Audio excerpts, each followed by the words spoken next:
So if you, let's say you decide you want to eat rocks, and I don't mean salt. Hey, you eat salt. Salt is rocks. No, if you decide to eat a rock, there are natural consequences when you go against your nature. Even if you were born with the propensity to eat rocks, or you had some sort of pica disorder, maybe you're still going to suffer the consequences. So it would be in your best interest to listen to, the doctor when he says, "Hey, don't do that," even if you were born that way. And that's how I look at the homosexual thing. It's a long way to answer your question. Came way back around on that one. Yeah. Yeah. That was good. Yeah. I mean, I don't agree with it. Yeah, I know, because there are many reasons why you're not going to ever agree, but that's just my way of looking at it. Is we're creatures. You really don't have as much free will as you think you do. You do have freedom to choose within your nature, and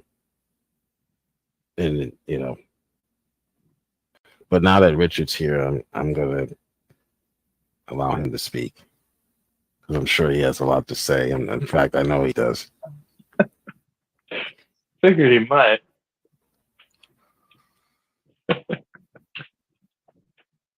Hello, Rich. What did you think about Peace and respect. I've already said everything I needed to. Oh, where in the chat? Just in this meme. Oh, we can't see. Can you blow up his meme so we can see? Intellectual. Oh, I'm not going to say that word because masturbation is a medical term. Might There's hear nothing me wrong and, with saying that. Well, I have a family, but seeking for the sole pleasure of listening to yourself and showing off your supposed intellectual and linguistic capacities. Okay. Did you make that meme up yourself, Richard? No, sir. No, sir, I did not. Okay. That's a funny one. I think so. I've always said liberals have the worst memes. If you want a good meme, go to like a conservative channel or a conservative source. But welcome, Geo Sam. I don't know. Who do you think you are, Joe? Who do I think I am? Yeah. Who do I know I am? You did say you would allow me to speak as if you had some power over me. No, you can do nothing without Christ. Christ is the one who has power over you. That doesn't resolve the issue. Now you're saying that you are Christ?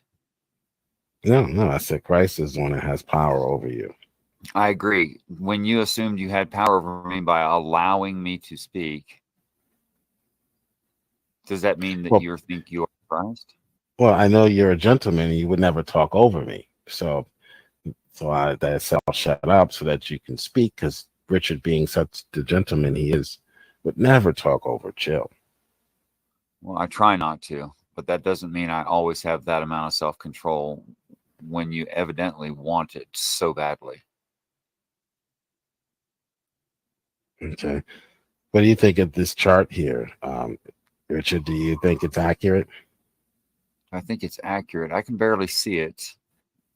And I would think that something like this, I'd have to review for probably a couple of hours to know if it's accurate or not.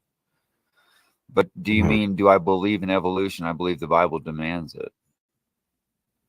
Wow. So you're a theistic evolutionist, like ape man here? I don't know about Kev. Yeah, he said he was. He said. Well, he said he'd think about it. He said he'd think. Well, yeah, he said but I didn't hear that. So. Okay. So you're a theistic evolutionist. That's a label that someone could use. It's not completely correct. It depends on your definition of that label, whether or not that's accurate for me. Okay, so Adam and Eve didn't exist. They were what? So Adam and Eve did exist. They did. Yes. As far as I They can were tell from the text, they were actual, real human being people. were they the first humans? Yes, first of their kind. The first humankind. First of that kind, which I already said was human being. Yes. Okay. So you don't believe that they came from lesser organisms then? Yes, they did. Okay. So God, through a process, created the first human through a evolutionary process. Yeah, that word God right there that you're referring to in Genesis and throughout Genesis until Adam There we go. It's an interesting word usage. Are you aware of the actual word? So instead of answering the question, you want to have a discussion on the definition of God. Well, Okay, it let's is do the that. answer to your question. Okay. So you're probably aware I'll of say maybe creator. We would define God as creator. well that's more accurate. That's more accurate. Okay. I like that better actually. Because the word there is Elohim, which Right. means powerful beings. And if you look into it, it doesn't identify whether or not the powerful beings are benevolent or malevolent. It does not identify that. Mhm. So the powerful beings, did they create the single cell organism, and then through that process, eventually we get Adam and Eve? No, So, the powerful how did beings it did happen? not. There was apparently some naturalistic, maybe Darwinistic type, maybe not, or maybe something close to that. We don't know. Process that happened, including abiogenesis. The beginnings of very, very simple life. That resulted in a species that was dominant, and through technology became able to manipulate its own surroundings and genetic material. And then it started to, just like we are right now, just like we're doing right now, something like that. But this particular animal that became dominant was strictly, it was non-emotional. It doesn't even have emotion. I'll explain later how I know that. That's also in the text of the Bible. But it was just purely logical. And it's not moral, but it is logical if you can enslave to enslave. So it does. Because you could say that we enslave cows. You could say that. And dogs and lots of stuff. Because we see them as lesser beings. We use them as beasts of burden to execute work to our benefit, not to their benefit so much. I would agree with that. In fact, I'll let you finish, but in fact, I was just arguing that God is to humans what humans is to petted pets. But yeah, go ahead. I would agree. Yeah, with that. you're not aware of it right now from what I've already said, but I'm about to give you a big treat, Jill. You're going to love this. Yeah. You're going to think that I'm saying the most ridiculous thing ever. So Okay. you're going to have That lots of that won't airtime on be a this one. surprise. Okay, go ahead. No, but it's a new one. It's one you haven't heard. Okay. All right, I'm listening. Okay. No, that wouldn't be surprising to you. You'd expect that of me, but just the same, it's one you haven't heard. Okay. So that dominant animal is the slave keeper, and it starts messing around with genetic material, and that's why we have these orphan genes in human beings that are not in the rest of the ape class. It's because they did to the apes genetically to make a more perfect slave. And you know this story, Jill, as the story of, let me think of the right names because I'm not good at names. It was no, sir. It was the story of Moses and the king of the. It was Nero, not Nero. That's the wrong name. Crap. King of Moab. No, the Herod. Herod. That's the right name. So you know this story from the Herod who is warned by his upper echelon, advisors that someone was going to be born and they were going to take his throne. You know that story, right? Right. Okay. So this is a parable, I believe. Maybe using real history, maybe not, doesn't really matter. But the important thing is that it's an explanation of where we come from. That the Elohim there are Herod and his kind, representing Satan. Peace and respect, Halcyonic. And that we in this story are the slave class, the Jews. And then this Jew is born that's different. And that Jew gets put in charge of literally 2/3 of governance by himself. That's all his responsibility. So the prophecy was true. He was the Pharaoh or Herod or whatever, the czar, the Caesar, was losing his throne to the slave class. There you go. So that causes all kinds of problems. You know the rest of the story. Eventually we escape. But I believe that since Herod, the one in charge, the slave keeper, is representative of Satan there, that literally the creator of man was Satan, not our God.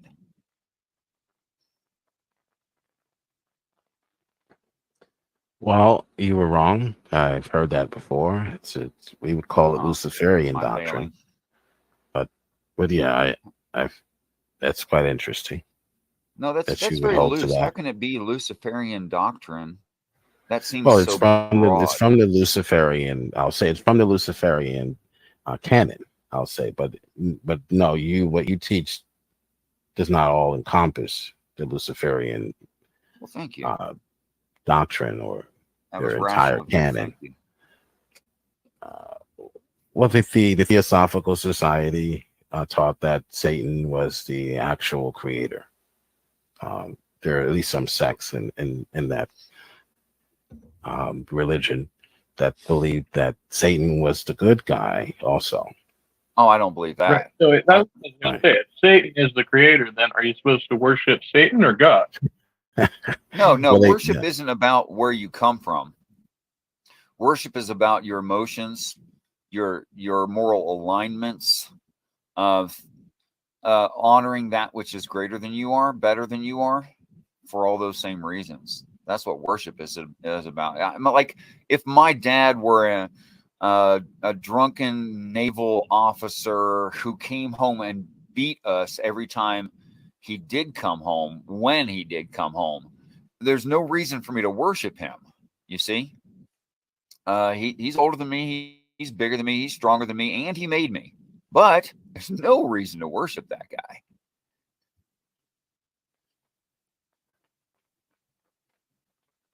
Okay, so just because, even if Satan were the creator, that doesn't necessarily mean that worthy of devotion or worship God. Okay. Right. And the fact that we are named, that the first of us is named that which turns red in the face like the red clay of the earth. Well, I know what causes that. Emotions cause that. And names differentiate. A good name will encapsulate all of that thing and eliminate everything else. That's what a definition does. So the name being a definitional name, like a descriptor, must mean that everything else around it doesn't have a face that turns red like the red clay of the earth. Everything else around it, including the namer. So since it's emotions that cause us to become flush of face, and yes, we're the only critter that does that for that reason that we're aware of, then that means the namer didn't have those emotions. Which is why I say that that Satan is evil and emotionless. So not worthy of worship, sir. But did Satan create before he fell, or was this after he fell? Oh, that would matter, right? That would matter, wouldn't it? Well, you have an association there that I don't personally make between Lucifer and Satan. Okay, Lucifer. Excuse me. We would say that Lucifer and Satan are one and the same. Or maybe he became Satan after he fell. Well, did Lucifer create before the fall, before he fell or rebelled, or after? Okay, again, I don't think that Lucifer and Satan are the same being. I Thereby, know. the I'm question. asking. Okay, forget about Satan. Thereby, the question. Did Lucifer? Did he create before? He said he created man. Was this before the so-called falling away or falling out of relationship or rebellion from a third of the angels or 2/3 of the angels went with him in this rebellion? Did this creation happen before or after that? Okay, because Satan is that creator, that emotionless creator I'm referring to. And since Lucifer is not Satan, your question makes no sense to me. Okay, so Do you see that? So did Satan? All right. Well, you're talking about Satan. Okay, not Lucifer. All right. So Right. Satan created. Was this before or after the separation or the rebellion? The rebellion of Lucifer. I Yeah, believe that in heaven you couldn't possibly believe a lie because of the way that heaven's arranged. And I don't believe that an angel could create a lie because of the situation of heaven. I believe that Lucifer was tricked by Satan. Lucifer was tricked by Satan. So yeah, he Satan believed was something always that wasn't true. So Satan was always evil or a deceiver. Oh yeah, from the beginning. From the beginning. Okay. So you would use 2 Corinthians 4, that Satan's the god of this world. You would use that to support this type of understanding. Well, I think you would agree with me. A lot of this world is satanic, and maybe the majority of our acts are evil acts. Yeah. Well, one thing is certain, that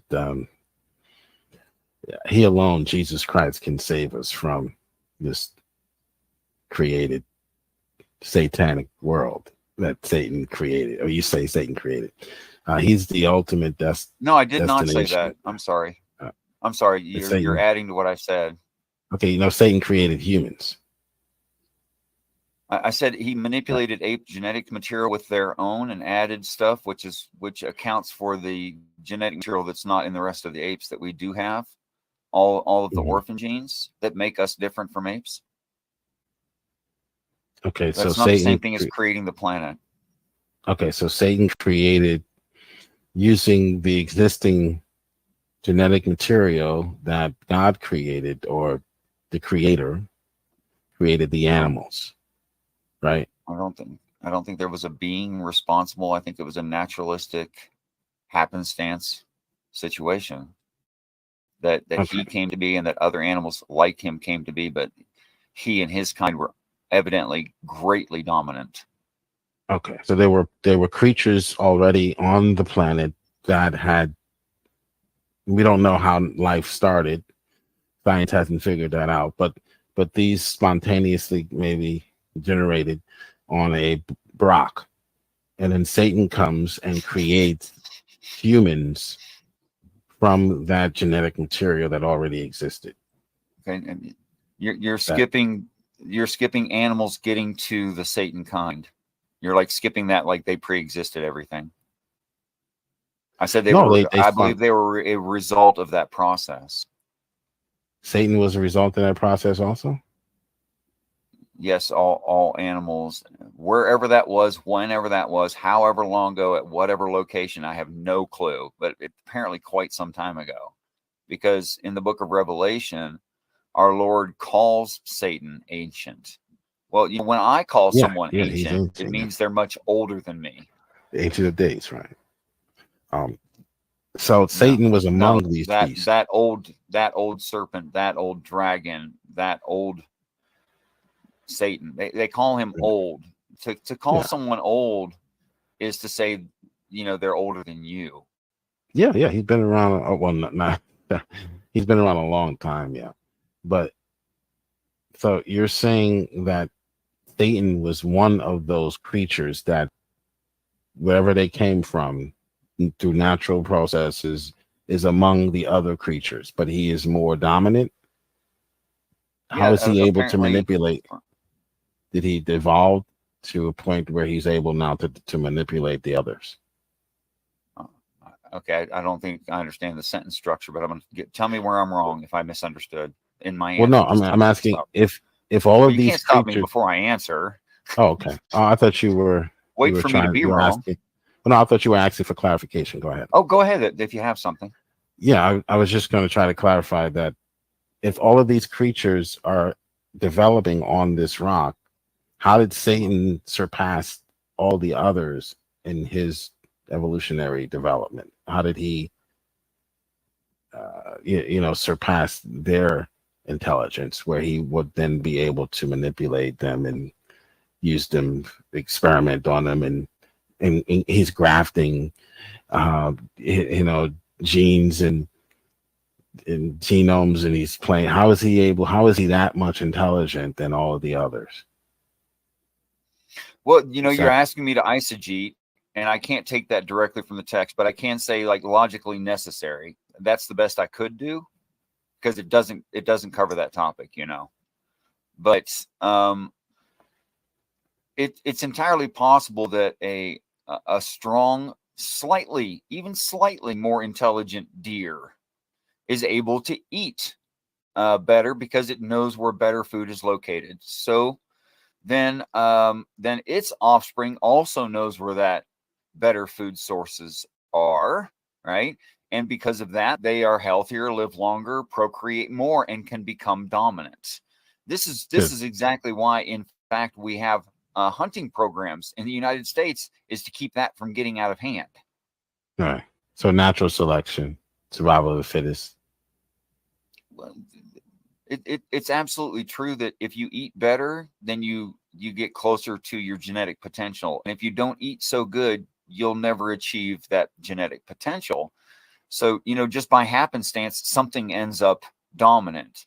And if all of these ancient descriptions of the evil one are something close to true, then they are some kind of a goat-like animal that's extremely evolved, which is weird as hell sounding, I know, but that's what it looks like.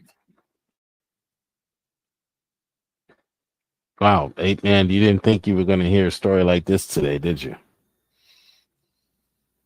That's more never know what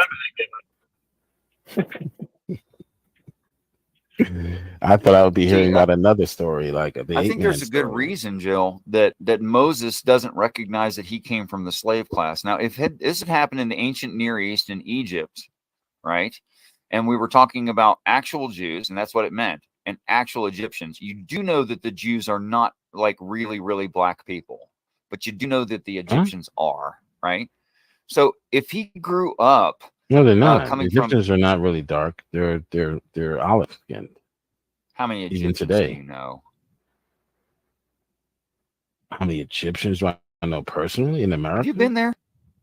No, never. I have. Okay, so Egyptians are actually really dark. They don't look All like of them? Jews. Look, as time goes forward into today, there's more intermingling and skin becomes more normalized. Mm-hmm. Okay, but back then the Egyptians were black people. They really were. Okay. Like really black, not maybe black. And the Jews weren't. The Jews were tan colored people. Okay. Right. Not maybe tan, like a medium tan. That's just how it was. You there could not was be going on. What's that? There was mixing going on back then as well. So yes, I know, but the slaves and okay, let me make the point and then tell me why I'm wrong. Okay. So if you came from Hebrew heritage and you were among the Egyptians, there is nobody who wouldn't notice that, including yourself. By the time you were 13, before that, you'd notice. So why is it in the story, how do you justify that it's not until he is of some stature, both socially and physically, that Moses realizes that he comes from the Jewish people, from the Hebrew people, the slaves? Why does it take him so long to figure it out? He was raised an Egyptian. He was raised an Egyptian. I didn't know I was black until Al Sharpton told me. Okay, so what? So Moses was put in charge of 2/3 of governments. You and I can agree on that, yeah? Of course, yeah. Okay, because it was taxation and production. That's 2/3, right? So he wasn't stupid, right? You agree with me? He was smart. Of course, yeah. He was raised Certainly smarter than by Bill. rich folks. I'm sure he had an education. Yeah, Okay, but so I'd have if you're a smart person, intelligent, better than average person, to be trusted to do that kind of thing by the king of the land, you're certainly smart. Now you're telling me that a smart person, because he was raised around these other people, thought he was one of those people, even though he severely Midnight. Have you noticed your skin tone? Why, yes, it's a big part of who I am, even though it shouldn't be. But So No, how old were you when you noticed that your skin tone wasn't like other people's skin tone? How long did that take you? maybe 2 or 3, when I was 2 or 3. Well, I'm That sounds arguing normal. Thank you. rather than suggesting that everyone was a certain skin tone in a certain I mean, region. it's also kind of hard to miss your skin tone when literally everyone around you reacts like, "Oh my God, he's so white! What the fuck is wrong with him? He has albinism. Just leave him alone." Like Yeah. You're But a Midnight, you can descendant of- empathize with this, that Moses would have realized he wasn't Egyptian, at a because he very wasn't young black. age. Yeah, so yeah, you're assuming that in these regions there weren't hang mixed on. multitude. I know there wasn't a mixed multitude. I know the movie The King of Egypt. At least I think. Wait, hold on. What's the movie? What's the retelling of the Moses story? I think Disney made it. You're I think it already was The King close of enough. Egypt. Go ahead. Okay, King of Egypt. Now, in that movie, Moses is the same skin tone as the Egyptians, isn't he? Because I haven't seen the movie in forever. Yeah, it's just inaccurate. Well, And no, I mean, there was no mixing of Talking about classes Earth, in a dude. caste. There's no mixing of classes in a caste system, Jill. That doesn't happen. Yeah, it does. It does happen because the king usually takes midwives from other nations. well, I So mean, that does happen. if I remember the story correctly, and correct me if I'm wrong, one of the handmaidens or one of the slaves that of the one of the princesses or something found Moses in a river in a basket and raised it as her own or Yeah, the whatever. story Right. goes that the princess, the daughter of the Okay. king, found him. That's how the Okay, story well, goes. Thanks for that correction. The daughter.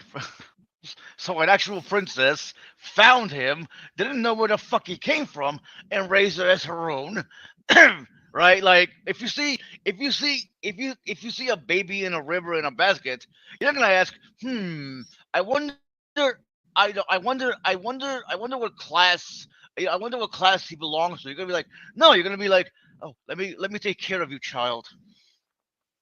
You know what I mean? And then I still think it would be physically evident, and besides that, in the birthing of Moses, the parental unit male runs out of the house freaked out because Moses is so horribly different in visual sight, and the expression there is light came out of his eyes.